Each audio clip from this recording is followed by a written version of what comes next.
Trump news. Miserable President's Day under Trump. Amidst his tumultuous recent days, President Trump will be attending this year's President's Day festivities. Amidst the federal holiday that takes place on the third Monday of February every year, the former president may not be in the best of spirits.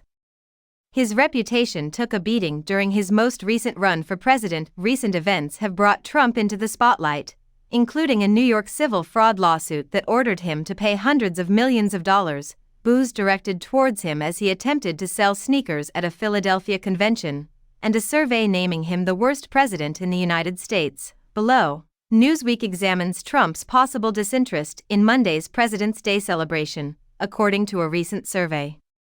Of American political scientists, Trump ranks dead last among the nation's best presidents. The 2024 Presidential Greatness Project Expert Survey ranked Trump 45th out of 45, according to the poll that includes experts and current and former members of the American Political Science Association's Presidents and Executive Politics section.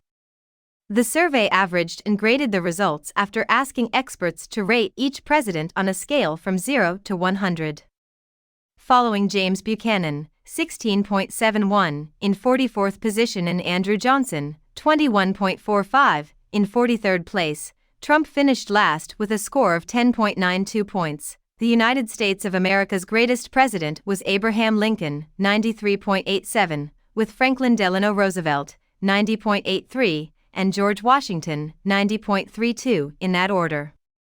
The 14th greatest U.S. president was determined to be Joe Biden, who has not yet served a full term, with a score of 62.66, have reached out to Trump's office via email to request a comment. The decision of Judge Arthur Engoron after finding that the ex-president had, for years, inflated the worth of his homes and assets in financial accounts. The judge presiding over Trump's civil fraud trial ordered him to pay penalties totaling almost $355 million on Friday. As part of his decision, Engoron forbade Trump from running a company in the Empire State for a period of 3 years. For Trump, whose real estate empire was the foundation upon which he built his fame, fortune, and reputation, and who continues to attribute his political success to his commercial acumen, the decision was especially crushing. Engoron also ordered Trump's firm and sons Eric and Donald Trump Jr. to pay interest on the penalties, bringing the total amount the ex-president could be required to pay closer to $450 million. This sum would obliterate any cash that Trump supposedly has on hand. New York Attorney General Letitia James conducted a thorough investigation before making the judgment. Justice has been served, James declared in a statement he issued on Friday, adding that Trump must now pay for his attempt to defraud the state of New York. Everyone believes that everyone must play by the same rules, including former presidents. Then this is a wonderful triumph for this state, this nation, and everyone else who believes that, James commented.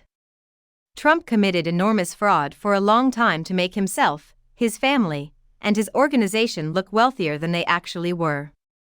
Although he wrote the book The Art of the Deal, our investigation showed that the art of the theft was the foundation of his company. Trump called the decision a complete and total sham and promised to appeal the financial penalty in his harsh criticism of the finding. Absolutely zero casualties, zero property damage, zero complaints.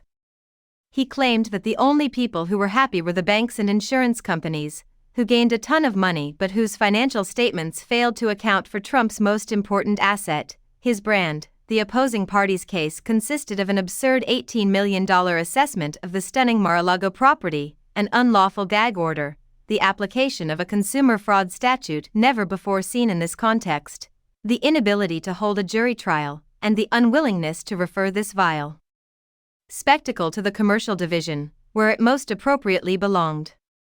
Apprehended at Sneaker Kona Day following his $355 fine, Trump made an appearance at a big sneaker conference to promote his $399 Golden Never Surrender high-top shoe line. As Trump unveiled the sneaker line, he remarked, "I just want to tell you, I've wanted to do this for a long time." As the former president took the stage in Philadelphia, a significant portion of the audience booed him, which Trump acknowledged as a lot of passion in the room. Trump spokesman Stephen Chung said Newsweek that the president got a hero's welcome because everybody knows crooked Joe Biden is done and that the former president wasn't booed at SneakerCon. Update on Trump's status: the 77-year-old is regarded the slight favorite to win the 2024 race, having all but won the Republican candidacy. Despite the turbulence that surrounds Trump, a number of surveys put him ahead of Biden in the anticipated 2020 rematch, with a recent study out of Emerson College showing Trump with a slim 45% to 44% lead over the president.